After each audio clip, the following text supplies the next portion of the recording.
Am I on? Everybody hear me okay? Great stuff.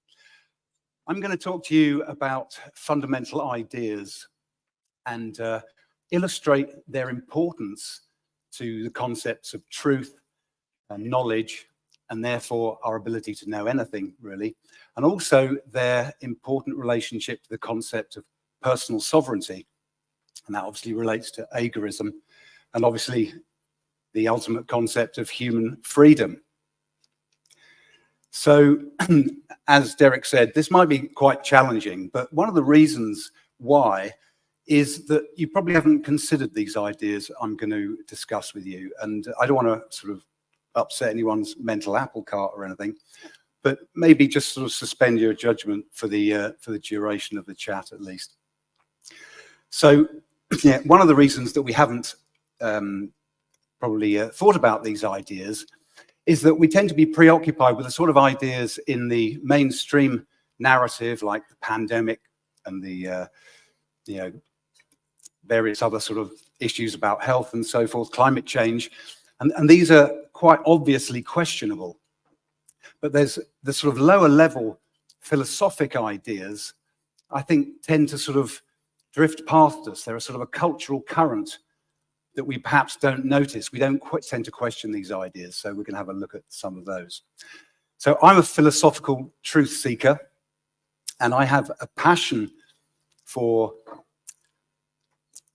the idea for trying to find a way or articulate and prescribe a way, a method that we can discern truth, a method for validating ideas. We're not taught this in school, obviously. We use an implicit method, we use this method implicitly, but my interest is to try and make it explicit so we can see what we're doing. And from this perspective of my work in general, and coming from a philosophic sort of perspective, I have perhaps some insights to share with you. So that's what we're going to start with. So there are four basic or fundamental ideas that are absolutely crucial to this concept of, to freedom, basically, to human freedom. And the first one of these that we can mention, and it's the least fundamental, is one that you're probably all familiar with, and it's the non-aggression principle. It's the key principle in voluntarism, or agorism, as John was mentioning previously. So we're all on board with the non-aggression principle, and what this implicitly says is that it's recognizing that there are only two ways of dealing with other human beings. One of them is by force, making them do things or deceiving them into doing things, indirect use of force. And the other way is by reasoning with them, appealing to them, explaining, trying to engage them or contract with them. Only two ways, yeah? And we're all generally in agreement that it's non-aggression, that we should reason with people. So I want to go more fundamental than that. So first of all, a very, very quick introduction to philosophy in hopefully less than 2 minutes. Philosophy is simply the study of the fundamental ideas, the basic ideas that govern every aspect of human life. And you can't escape having a philosophy. Everyone's got one. You wouldn't be able to function without one. So your only choice really is to be conscious of the one that you have. So there are 5 basic branches of philosophy. Imagine you throw a dice and you roll a 5. You see that image of dot, dot, dot, dot, one in the middle forms a cross. Think of that mental image, because that's the sort of structure, if you like, of the hierarchical structure of philosophy, of the 5 branches. So coming back to the People's Reset. Oh, sorry, just to complete the brief synopsis of philosophy. The first issue that we must address, anyone living a human life must address. First thing is what's the nature of reality? What is real? Okay, and that's down in metaphysics. And then it's how do we know it? That's the study of knowledge, and that's epistemology. So these two form the base of your structure. And when you have an idea of what's real and how you know it, you're then ready to address the central issue of philosophy, which is ethics, the science of ethics, which is all about it's all about determining a code of values that should guide a human life. really rather important. I think you'd agree. That's the central issue of philosophy. When you have a code of morality or a theory in ethics, you're then able to say, well, how should the individual man or woman interact with other people in a social context? And that's, of course, going up into the branch of politics, from ethics up to politics. And similarly, a theory of ethics also informs a theory of aesthetics or art, but we're not going to be talking about that today. So we've already mentioned the non-aggression principle in the sphere of politics. Excuse me while I wet my whistle. So with respect to this people's reset, we are rejecting an agenda that's been prescribed for us. We're rejecting Klaus Schwab's collectivist future where we're going to own nothing and all be happy. It's the agenda of the New World Order, as I'm sure you all know. So we're rejecting one politics, and we are embracing and seeking and advocating for a politics of freedom. So these are diametrically opposed political systems. So from the point of view of fundamental ideas, it's going to be very useful to trace down and see what fundamental ideas in ethics lead to a politics of collectivism. And similarly, which theory of ethics might lead to a political situation where we're free. So let's begin by identifying what it is we don't want, the collectivist system, and what it is we do want.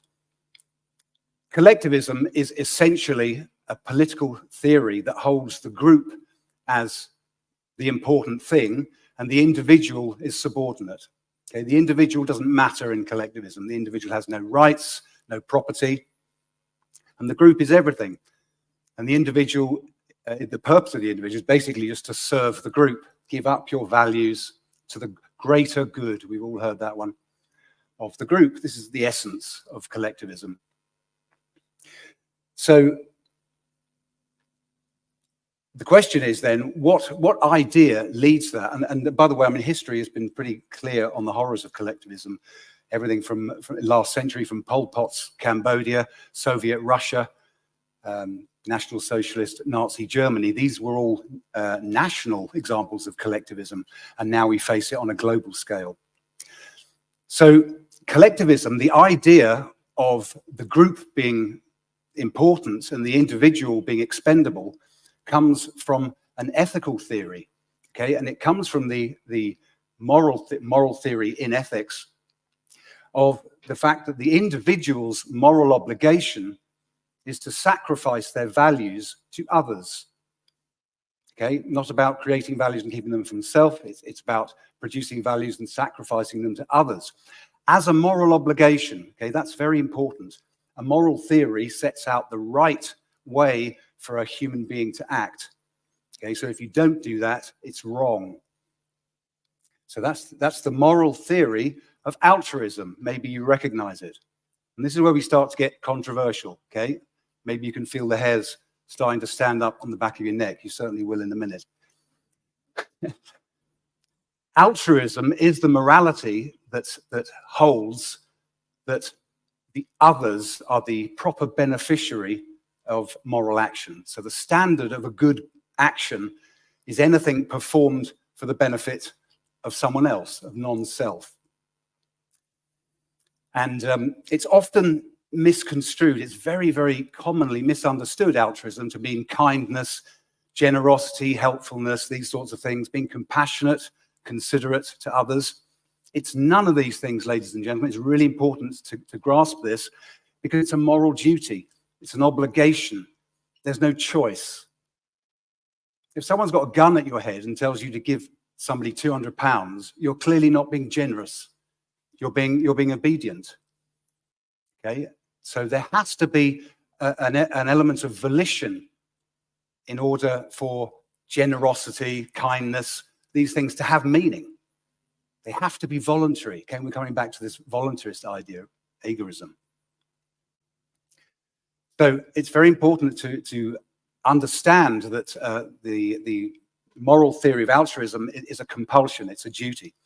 So let's look at the political system that we do want. We want to be free. So what, in essence, is freedom? Well, freedom is essentially the ability to act on your own judgment,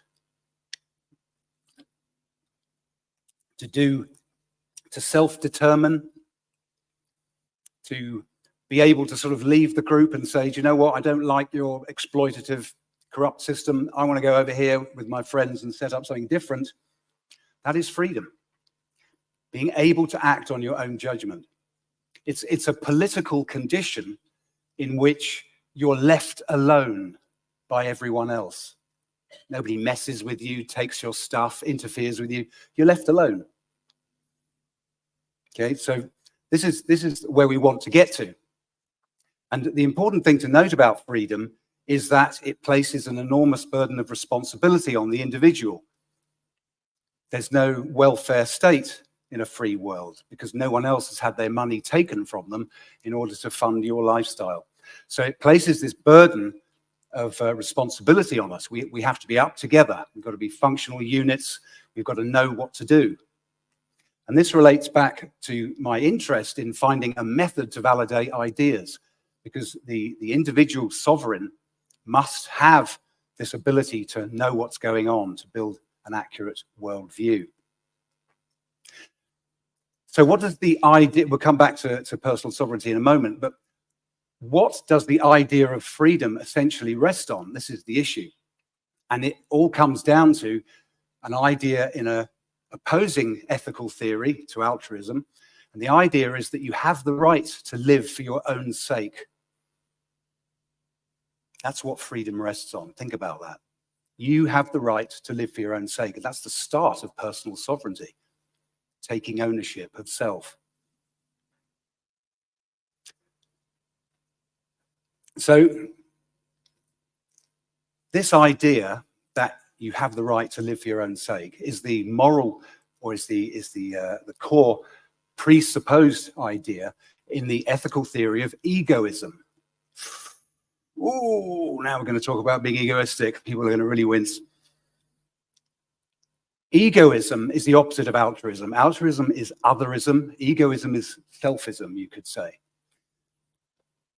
So it's the moral code, egoism is, that holds that the proper beneficiary of a moral action is oneself, not anyone else, oneself. Okay, that's the distinguishing difference. And this is essentially being concerned with your own self-interest, looking after yourself. But that is selfish. That's what it means to be selfish, to be concerned with your own self-interest. So, goodness me, we're starting to get controversial now. Who wants to be labeled as being selfish? Nobody. The point is, if we stop and think, is that selfishness is a massively misunderstood concept. Selfishness isn't barging in the queue. It's not sort of taking the last bit of cake or grabbing the best seat by the pool. That's not being selfish. That's just being an arse. That's looking at such a short-term interest at the huge price of your reputation, your standing in the eyes of others. It's not at all selfish to behave in any such manner. It's selfish to get up on time, to brush your teeth in the morning, to tend to your own personal hygiene. It's selfish to breathe. We have to remind ourselves what exactly selfish is. It's selfish to choose a wonderful partner. It's selfish to have a great career. It's selfish to want to be the best version of yourself that you possibly can be. That's perfectly beautiful selfishness. So we've got to challenge ourselves here with this moral code. So what we're talking about here is altruism, which the cultural current enormously sweeps us towards. I'm sure you'll all agree. Western culture is saturated with altruism, from the mainstream religions, of course, for a start. We got images of Mother Teresa as role models, working in soup kitchens and all these sorts of things. And it so saturates our culture, altruism, that most people consider being moral as being altruistic. I was raised a Catholic. I had it up to here with altruism. So we need to question these ideas and realize the bottom line here on this issue, and we've come to the second issue of the four. We've come down from politics into ethics, and we're identifying the central issue that leads to a politics of collectivism is altruism. That should really ring alarm bells, guys, because our culture's saturated with altruism. Is it a surprise that we're drifting with the cultural current towards collectivist tyranny? I suggest not. We have to grasp that it's the opposite theory of ethics. Egoism. Hasn't that had a bad rap? Nobody wants to be seen as being egoistic, but that actually is the moral code that can lead us not only to freedom, but as I said earlier, it's the beginning of personal sovereignty. I have the right to live for my own sake. When I'm ready and when I've created values, I will happily give and share with others, but I must, as a life-supporting prerequisite, focus on my own self-interest, first and foremost, as a priority. Makes sense. Anyone who's taken a flight has heard the safety briefing, where we're told that in the event of a decompression and the cabin decompresses, reach for your own mask first, put that on, of course, because you've only got seconds before you pass out. In that case, it's quite clear that's the thing to do, but it's also a principle that serves your life in general. So we've gone down into the ethical. We've looked at the non-aggression principle in politics, in ethics, rational egoism. We have to put rational in front of that just to make it extra clear. And we need to go even deeper, because I've just said that personal sovereignty begins with recognizing that it's your life. You own it, okay? You own your body, you own your mind, you own the product of your effort. It's yours, your life. It is not a product, it's not owned by the group. It's really important to get that. That's the basis of personal sovereignty. But also, the personally sovereign must be able to assemble a meaningfully accurate worldview. We need to know what's going on. Of course we do. We need to know how to do these permacultural growings. We need to know how to be healthy. We need to know how to build parallel networks outside of the system. So we need a means to confidently arrive at what we can claim as our knowledge. So we need, in our philosophical structure, politics, ethics, we need to go down into metaphysics and epistemology, because these two subjects form the basis of our worldview and essentially how we know anything. And again, we're going to notice that the cultural current sweeps us away from the conclusion that supports, or the idea that supports, the freedom that we want. So what's the basic issue in metaphysics? It's what's the nature of reality? Is it real? Is it independent of us? Is it an objective absolute? Or is it a creation of consciousness? Like, are we all living in the Matrix, in a computer simulated thing or something? That's the basic issue. Is it a creation of consciousness, or is it real and separate from us? Was it here first? And the basic issue over in epistemology is, should we use reason, our faculty of reason, as our means to acquire knowledge, or can we use some non-rational means? Can we use faith, emotions, hunches, gut feelings, all of these things, okay? That's the basic issue. So right off the bat, I want to say that on these two issues, and there's either way you can go on those, they are genuine dichotomies, by the way. Ethics is not. There's different forms of ethics, but these are genuine dichotomies. There is only one answer on those two issues that supports the outcome of human freedom and flourishment. And the first thing I want you to note is that all of our functional human actions in any day, anything you do, making a cup of tea, driving the car, all rests on the presupposition that reality is separate from us. It's an objective absolute. That's the mental presupposition that we're not even aware of, but it's there. And also the presupposition that your faculty of reason, using the method of logic, is your means of knowing stuff, yeah? That's your means of functioning. So by way of illustrating that, let's just look at something really simple that we all do all the time, every day, walking through a door. So you walk up to the door. What are you presupposing? What are we demonstrating is going on? Implicitly, I hasten to add, we're not thinking these things, obviously, but it's an implicit component to our action. So we walk up to the door, we immediately grasp the identity of the door, and we distinguish it from the identity of a surrounding wall structure. We also simultaneously grasp that it's the door that we're going to go through, not the wall. So we've grasped causality. What a thing will do depends on what it is.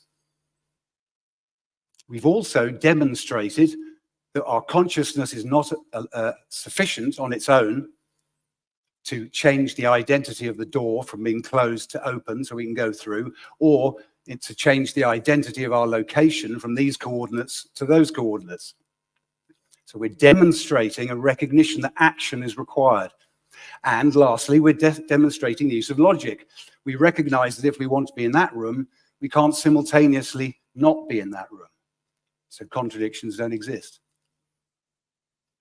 So these 4 points all rest on and are components of or expressions of the fundamental presuppositions that reality is objective, it's separate from us, and that reason is our means to know it.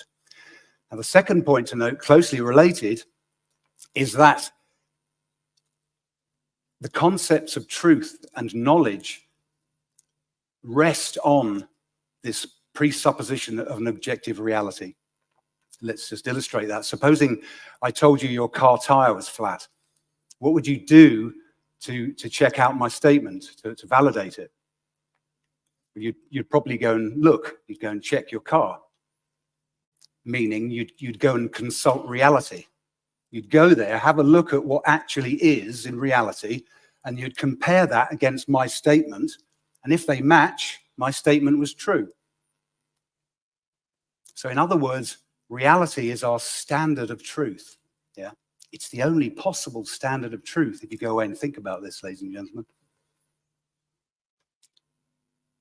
So hence this presupposition that reality is an objective absolutely separate from us. It has to be for truth to have any meaning, and for knowledge to have any meaning.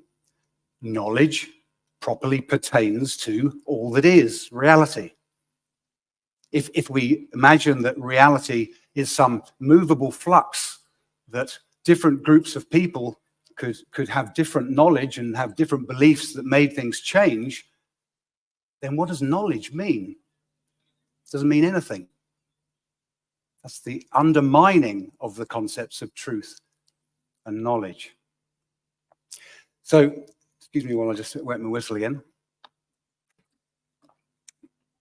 So the first thing to acknowledge here is there's scope for confusion, okay? There's huge scope for confusion. You've probably heard that every good lie has some truth in it. On the metaphysical issue, there's huge scope for confusion because, of course, we do create our experience of reality.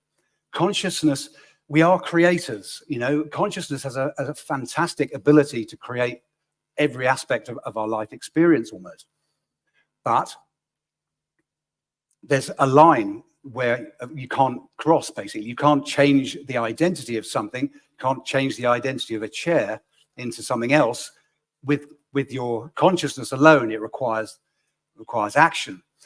So there's an enormous amount we can control. We can create everything. We have the ability to determine our degree of knowledge.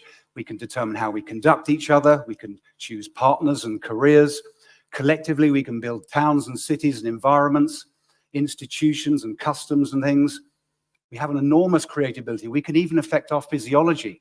We can worry ourselves sick. We can make ourselves better with a placebo. Consciousness can affect water, the work of Veda Austin and Masaru Emoto.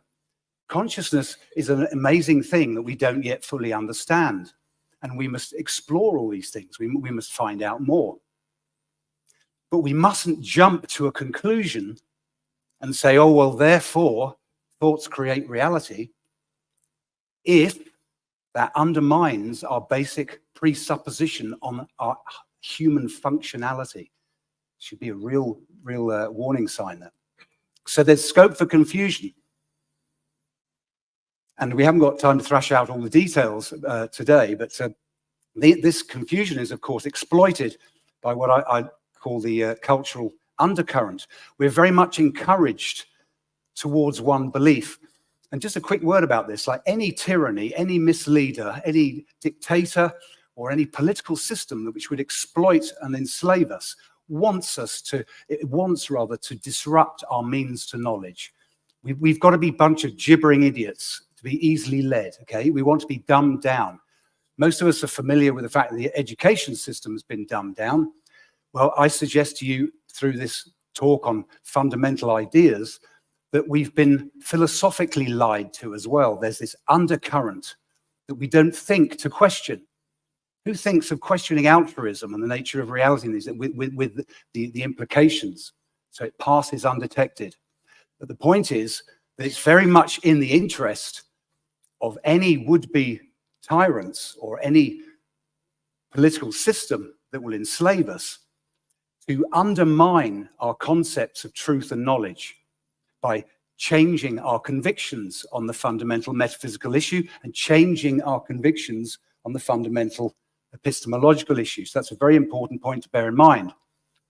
On the philosophical side of it, the New Age movement and the law of attraction and scores of books and things have been advocating that we create our own reality in a metaphysical sense. They don't stop and say, oh, but there is a limit.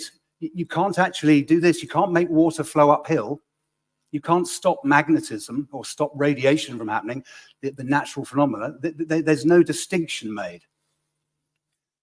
People often refer to the double slit experiments. Well, there's the proof. There's the proof, people say, that contradictions do exist because light can be a wave and a particle. And also it's proof that thought creates reality, because when you observe the experiment, the wave of potential collapses into a particle of actuality. We've all heard this, but I suggest to you guys that this was the mainstream news of 100 years ago. These revised double slit experiments were performed about 100 years ago, and they were the mainstream news of the day. Just like we're dealing with pandemics and climate change now, what was being talked about then.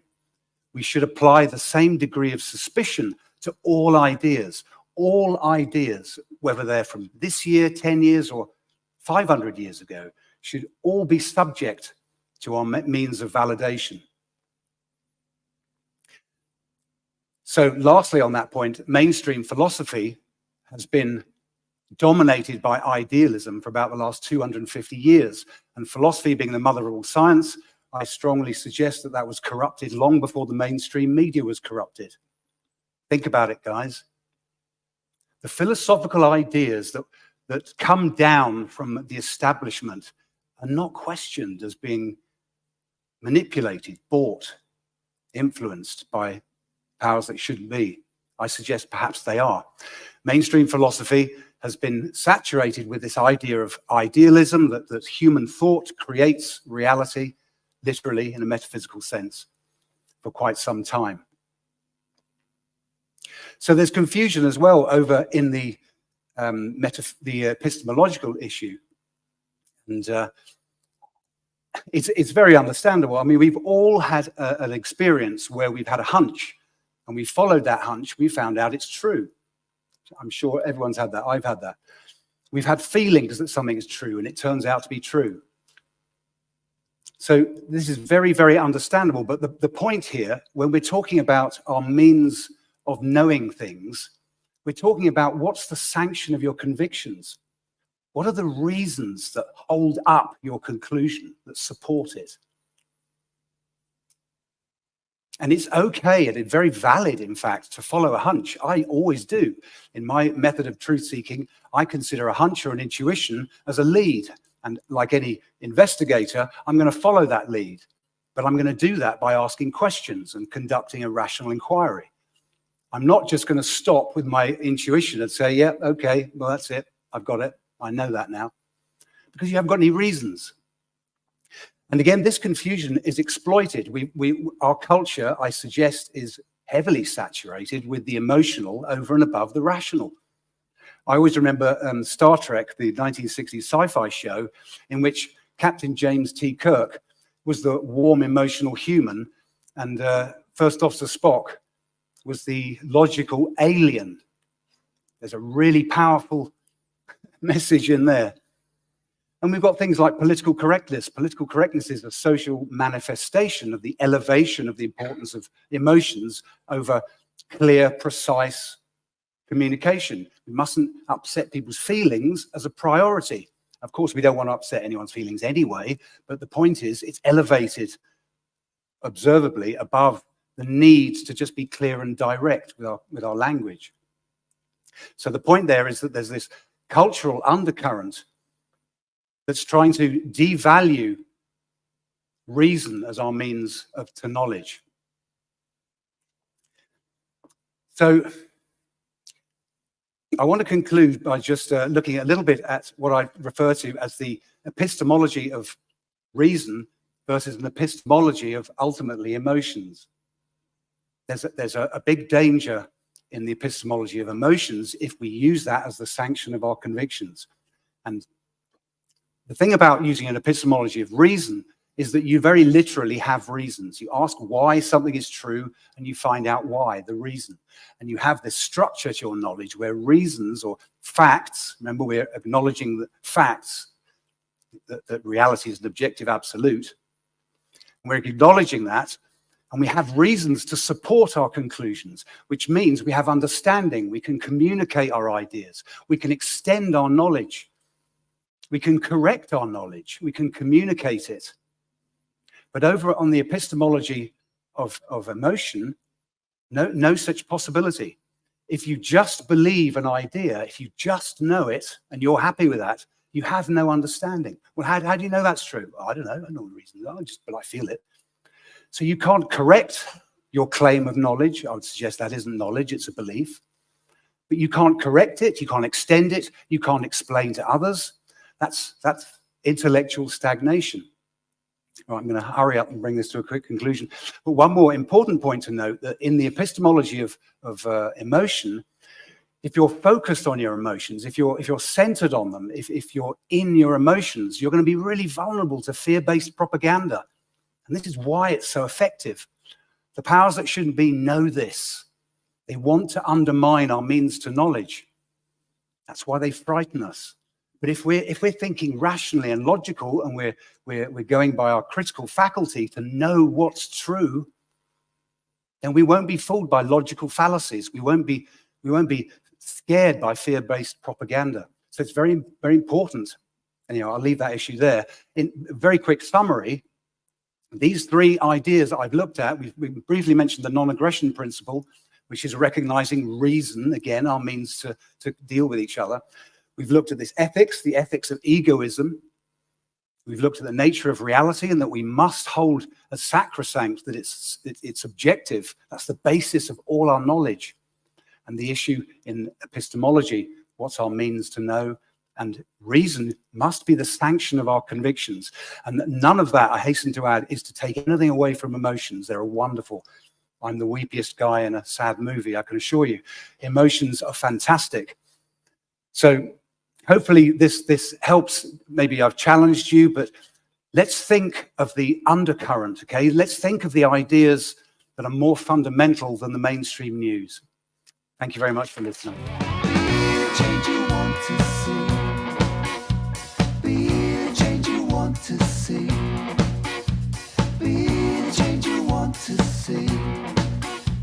Be